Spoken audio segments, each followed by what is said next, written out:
My name is Alan Lee. I'm a book illustrator and film designer. The Lord of the Rings sketchbook, which is my work in relation to Tolkien, in relation to the books that I've illustrated, and to the films that I've worked on, The Lord of the Rings and The Hobbit. I first read The Lord of the Rings when I was 17, and that's a good age at which to discover Tolkien.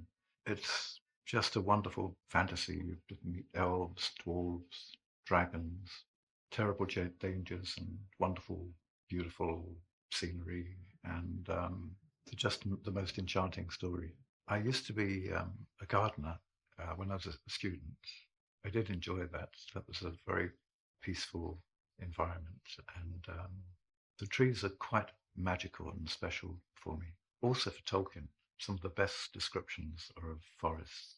Tolkien described Lothlorien, these huge trees in which the elves live. On the film, my exact job in the movie actually changed throughout the period. I was always drawing all the way through, but when we first arrived there, we weren't even sure that the films were going to be made. It was still just a proposal. So we were working in the dark, but just producing big drawings of how some of these important environments could look, on designing the hobbits' houses and the whole village. I worked with John Howe as well, and he actually designed Bag End, and I designed most of the other places. But for me, it's rather like villages in England.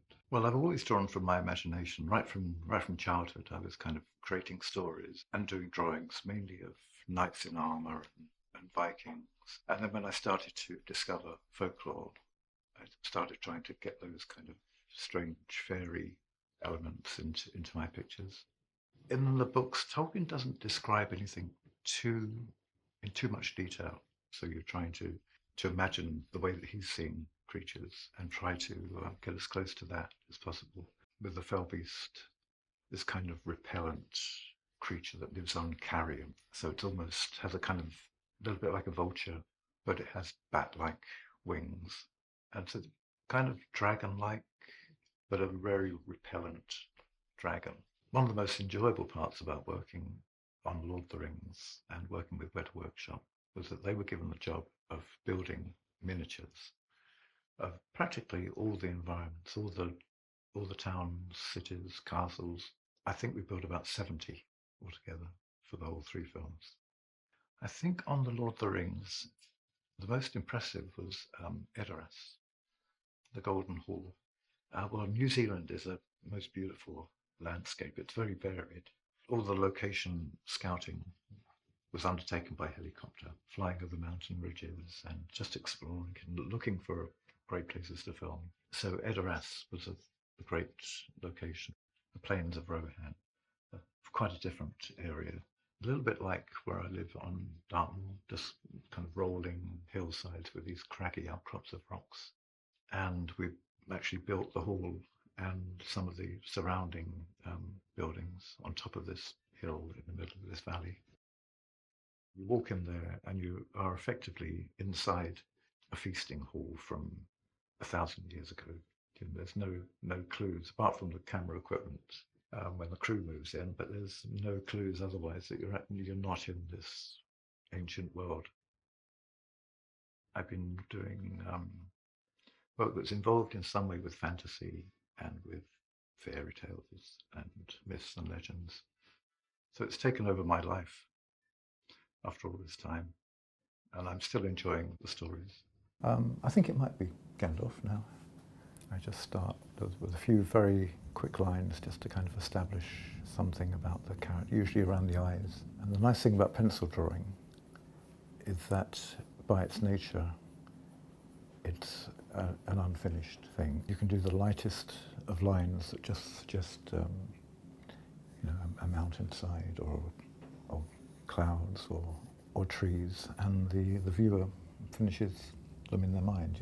They kind of have the detail themselves. And I discovered Tolkien for the first time when I was 17.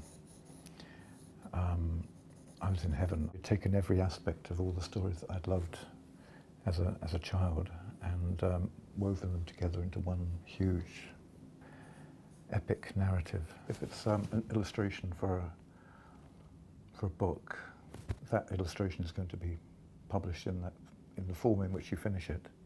Whereas for a movie, you do a sketch and the finished thing is up on the screen. So I did thousands and thousands of unfinished drawings when working on the films, and then got to see the finished results kind of come together over the next 2 or 3 years.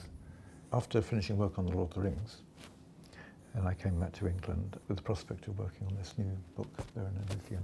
And it's actually one of my favourite of Tolkien's stories. And it was obviously very important for him because he kept on going back to it and reworking it over and over. The thing about Tolkien is that I really feel at home in that world because it feels like England. The landscapes feel as though they're mainly inspired by Tolkien's own memories of his childhood in England. In the past, it's been more responding to conversations with publishers and ideas that people bring to me. But I've been offered such wonderful work that I'm just happy and grateful to have been allowed to have spent so much time with Tolkien's universe. All through school and then into art school, I just kind of concentrated on drawing. But this love of a particular type of story just grew and grew as well. When I discovered Tolkien for the first time when I was 17, it just opened up this whole wonderful world of possibilities of adventure. And then in 1992, I was asked to illustrate The Lord of the Rings for the centenary edition, which was 50 watercolour paintings. And that went quite well. And so I was asked to do The Hobbit. And then I was invited to work on Peter Jackson's films. So it's been a very kind of long and intense and very enjoyable road. A lot of the illustrations that I've done, they're kind of partially based on Tolkien's text, but also on my own observations of the landscape that I live in. As I read, I just fill the sketchbooks full of little drawings which blossom into bigger ideas. Pencil and charcoal and watercolour are my favourite mediums.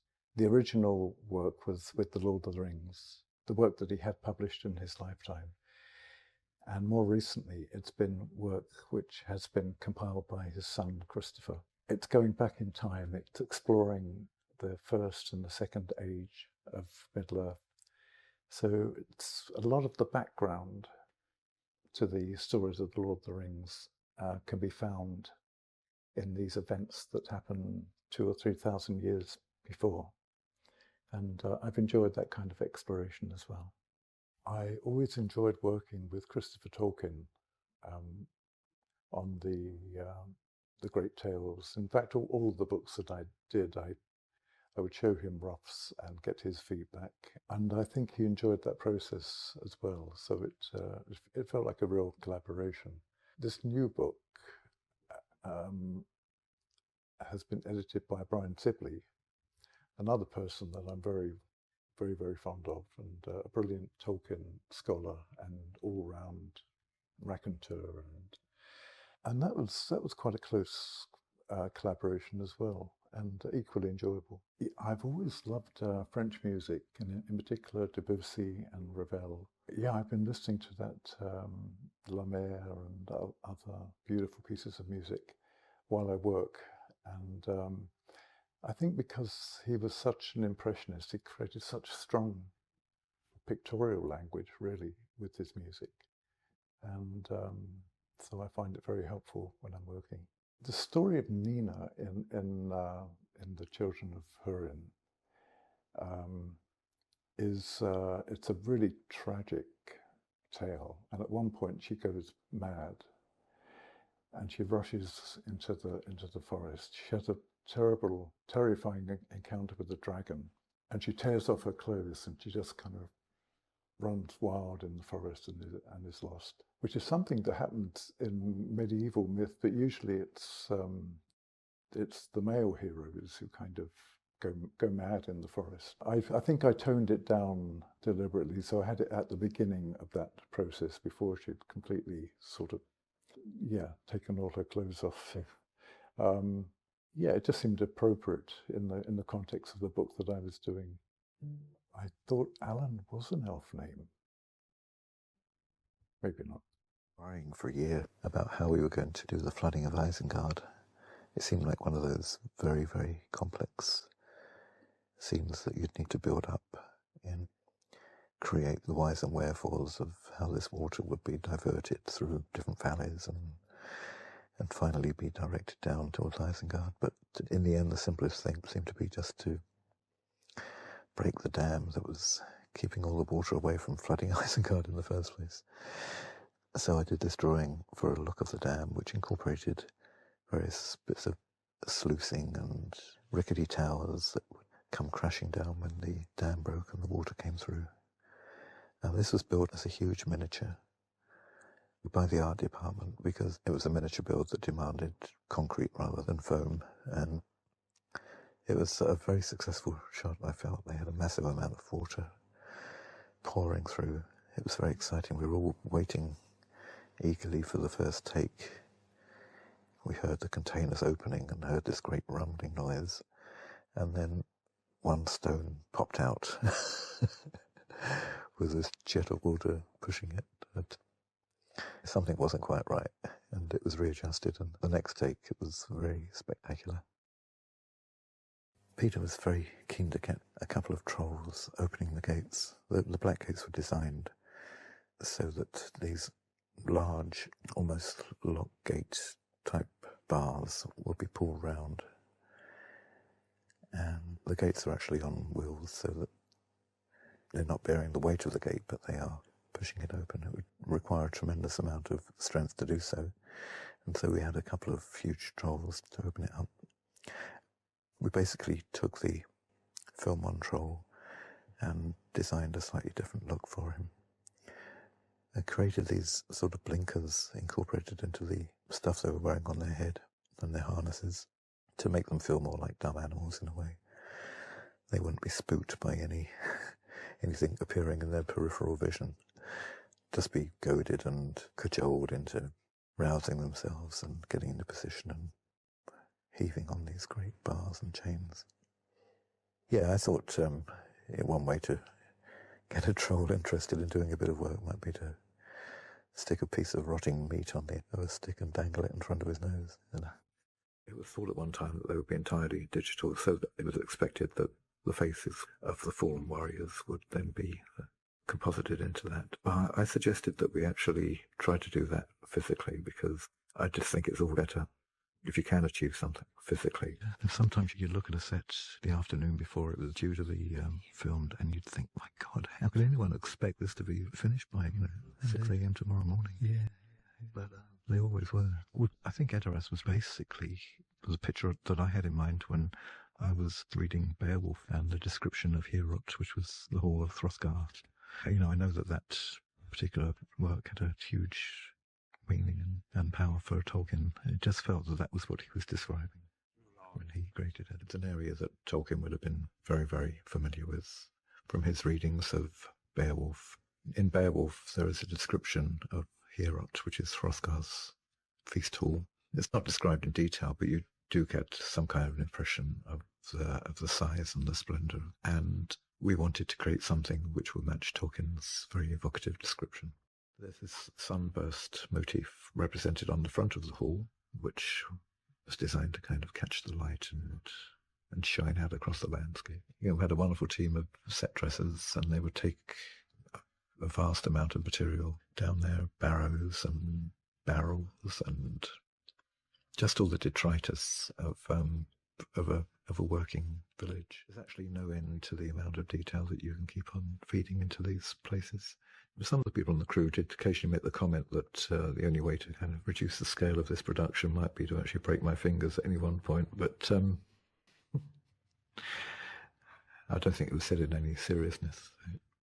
It's amazing watching a film with dwarves, elves, all kinds of extraordinary creatures, slimy, crawling golem, great flying dragons, and you never think that you're in a fantasy. You know, it's like some great historical epic. And building the interior of the Golden Hall, which was done in the studio back in Wellington, Tolkien, in his description of the place, set a very high standard and given us something to aim for. Just everything was elaborate, and even the tiles, even the paving on the floor formed elaborate patterns. As Tolkien described, we produced a lot of very ornate furniture and fixtures and fittings. But probably the most important of these was going to be Theoden's throne, because we knew that there would be close-ups of Bernard. We had a wonderful carpenter at the time who was really keen on actually carving as much of the throne as possible, and there were other decorative details as well. There was two little figures that my daughter actually sculpted and stuck onto the back of the seat. We wanted to try to get the feeling in the banners that there's not just one Rohan culture, that there are these other divisions, and they're represented by having their banners. I actually found it hard to keep off the set. I would keep wandering down and was loitering because it felt just like a real Viking or Anglo-Saxon mead hall.